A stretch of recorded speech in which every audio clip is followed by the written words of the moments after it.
السلام علیکم ورحمۃ اللہ وبرکاتہ۔ میرے محترم ناظرین کرام، اللہ ذوالجلال کی رحمت اور مہربانی سے آج آپ کے سامنے یہ قرآن مجید کا 23واں پارہ ہے اور سورہ صافات ہے، اور آیت نمبر 161 سے 170 تک یہ 10 آیتیں ہیں۔ پہلے تلاوت سنیں، پھر ان کا ترجمہ عرض کروں گا۔ اعوذ باللہ من الشیطان الرجیم، بسم اللہ الرحمن الرحیم۔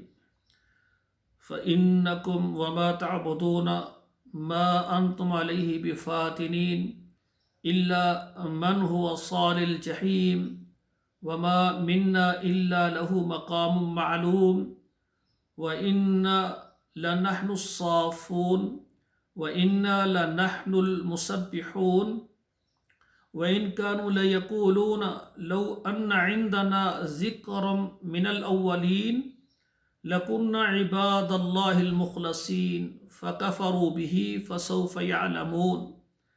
ناظرین کرام، اب ان آیتوں کا ترجمہ سماعت فرمائیں۔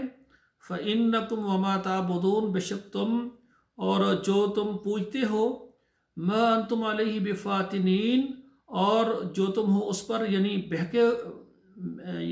بہکے ہوئے، إِلَّا مَنْ هُوَ صَالِ الْجَحِيمِ، مگر وہی ہے جو پہنچنے والا ہے دوزخ میں۔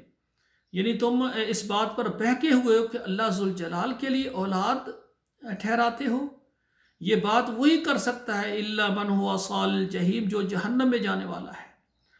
وما منا الا له مقام معلوم، اور نہیں ہے ہم میں سے ہر ایک مگر اس کا ٹھکانہ مقرر ہے۔ وَإِنَّا لَنَحْنُ الصَّافُّونَ، اور ہم ہی ہیں صف باندھنے والے۔ وَإِنَّا لَنَحْنُ الْمُسَبِّحُونَ، اور بے شک ہم اس کی پاکیزگی بیان کرنے والے ہیں۔ وَإِنْ كَانُوا لَيَقُولُونَ، اور بے شک وہ جو کہتے ہیں، لَوْ أَنَّ عِنْدَنَا ذِكْرًا مِنَ الْأَوَّلِينَ، کہ ہمارے پاس کچھ احوال ہوتا ہے پہلے لوگوں کا، لَكُنَّا عِبَادَ اللَّهِ الْمُخْلَصِينَ، تو ہم بھی اللہ کے مخلص چنے ہوئے بندے ہو جاتے۔ فَكَفَرُوا بِهِ، سو انہوں نے انکار کیا اس بات کا، فَسَوْفَ يَعْلَمُونَ، ان قریب وہ جان لیں گے۔ یعنی جن لوگوں نے اللہ ذوالجلال کے لیے اولاد ٹھہرائی ہے، پیچھے ذکر ہو چکا ہے، تو وہ جان لیں گے کہ اللہ ذوالجلال تو ان چیزوں سے پاک ہے اور یہ اللہ پر جھوٹ باندھنے والے ہیں۔ تو ناظرین کرام، یہ 10 آیتیں ترجمے کے ساتھ پڑھی ہیں، آپ خود بھی پڑھیں، اپنے بچوں کو بھی پڑھائیں۔ اللہ ذوالجلال ہمیں عمل کرنے کی توفیق عطا فرمائے۔ والسلام علیکم ورحمۃ اللہ وبرکاتہ۔